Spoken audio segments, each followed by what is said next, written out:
నమస్తే అండి. నేను ఈరోజు మన జీవితంలో ఎటువంటి ప్రాబ్లమ్స్ ఏ రకంగానూ రాకుండా చక్కగా లైఫ్ అంతా హ్యాపీగా గడపాలంటే ఒక అద్భుతమైన టెక్నిక్ చెప్తున్నాను, పూర్తిగా చూడండి. సిఓ కోకో అంటారండి. దీని గురించి నేను క్లియర్గా చెప్తాను, ఒకసారి చూడండి.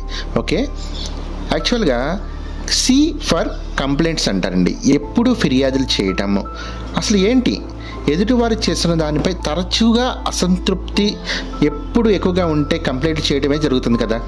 నువ్వు ఇలా చేయలేదు, నాకు అలా కావాలి అని పదే పదే చెప్పుకోవటం వల్ల కంప్లైంట్స్ అనేవి ఎక్కువగా చేయడం అనేది జరుగుతుంది. అసలు కంప్లైంట్లు ఎందుకు వస్తాయండి? ఎక్స్పెక్టేషన్స్ ఎక్కువగా ఉండటం వల్ల, సరైన కమ్యూనికేషన్ లేకపోవటం వల్ల, మనకు కావలసిన ప్రేమ లేకుంటే మనకు కావాల్సినటువంటి శ్రద్ధ దొరకట్లేదని అనిపించడం వల్ల మెయిన్లీ కంప్లైంట్స్ అనేవి వస్తాం అనేది జరుగుతుంది.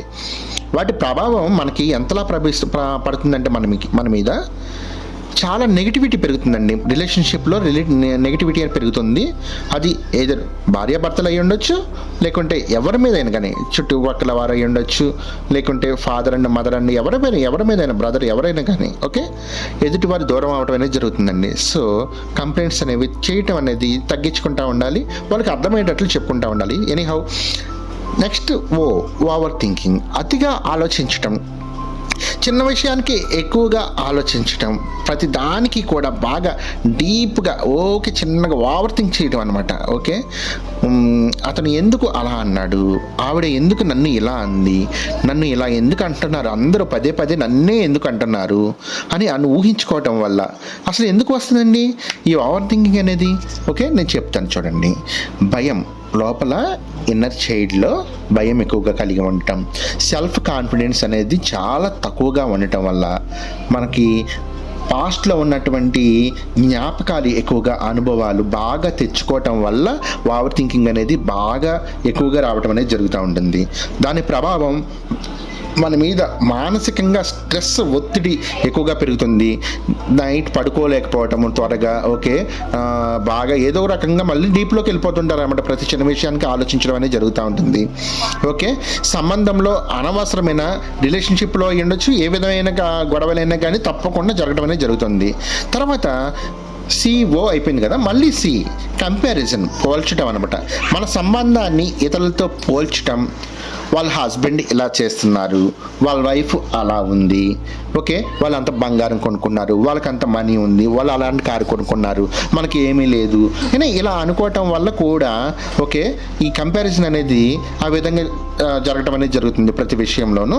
దాని ప్రభావం ఏ విధంగా ఉంటుందంటే మన జీవితంలో బాగా అసంతృప్తి, దేనికి సాటిస్ఫాక్షన్ ఉండదు, జలసీ బాగా పెరిగిపోతుందండి. మన సంబంధం విలువ బాగా తగ్గిపోతూ ఉంటుంది అనమాట. మన సంబంధానికి ఆ యొక్క విలువ అనేది ఏమి ఉండకుండా అయిపోతుంది. తర్వాత ఫైనల్గా ఓవర్ ఇన్వాల్వ్మెంట్, ఎదుటివారి జీవితంలో హద్దులు లేకుండా జోక్యం చేసుకుంటాం, వాళ్ళ డెసిషన్స్ కూడా మనమే తీసుకోవాలనుకోవటం. ఓవర్ ఇన్వాల్వ్మెంట్ అనమాట. ప్రతి ఒక్కరూ కూడా వాళ్ళ పిల్లల్లో కానీ, ఇప్పుడు మ్యారేజ్ అయిన తర్వాత కూడా వాళ్ళ పిల్లల్లో కానీ ఈ విధంగా ఎక్కడైనా కావచ్చు, ఇన్వాల్వ్మెంట్ ఎక్కువగా ఉండటం వల్ల, అతిగా ప్రేమ చూపించడం వల్ల, ఇన్సెక్యూరిటీ, ఒంటరిగా ఉండలేకపోవడం వల్ల ఓవర్ ఇన్వాల్వ్మెంట్ అవడం అనేది జరుగుతూ ఉంటుంది. దాని ప్రభావం ఎక్కడి వరకు తీసుకొస్తుందంటే ఎదుటి వారికి సఫోకేషన్, ఫ్రీడమ్ లేకపోవటం, చివరికి సంబంధం కూడా బ్రేక్ అయ్యే అవకాశాలు చాలా చాలా అద్భుతంగా జరుగుతూ ఉంటాయండి. సింపుల్గా దీనికి పరిష్కారం ఏ విధంగా కావాలి అంటే స్పష్టంగా మాట్లాడటం అండి. ప్రతి దానికి హెల్తీ కమ్యూనికేషన్ చాలా కావాలి. ఎక్స్పెక్టేషన్ తగ్గించుకోవాలండి. మనకంటూ ఒక లైఫ్ ఉంటుంది కదా. సో ఎక్స్పెక్టేషన్స్ అనేవి తగ్గించుకుంటూ ఉండాలి. సెల్ఫ్ కాన్ఫిడెన్స్ అనేది బాగా పెంచుకోవాలి. ప్రతి విషయాన్ని కంట్రోల్ చేయాలనే అలవాటు వదిలేసేయాలి ఎప్పటితో. అవసరమైతే కౌన్సిలింగ్ తీసుకోవడం కూడా చాలా అవసరం. మీకు హీలింగ్ ద్వారా కూడా రిలేషన్షిప్లో కానీ, మ్యారేజ్లో కానీ, ఫ్రెండ్షిప్లో కానీ, పర్సనల్ లైఫ్లో కానీ, కెరీర్ పరంగా కానీ, మనీ పరంగా కానీ ఏ విధమైన కానీ ప్రాబ్లమ్స్ బాగా ఎక్కువగా అనుభవిస్తే కనుక హీలింగ్ అనేది తప్పకుండా అవసరం అండి. యాజ్ ఏ హీలర్గా పాస్ట్ 10 years నుంచి ఎక్స్పీరియన్స్ ఉంది కాబట్టి ఎవరికైనా హీలింగ్ కావాలంటే కనుక తప్పకుండా హీలింగ్ చేయడం అనేది జరుగుతుంది.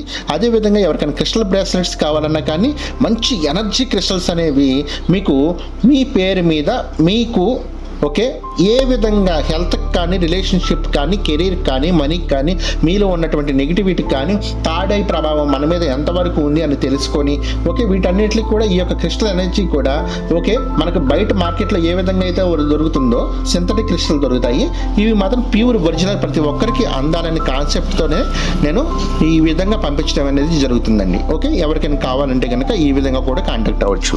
థ్యాంక్ యూ సో మచ్ అండి.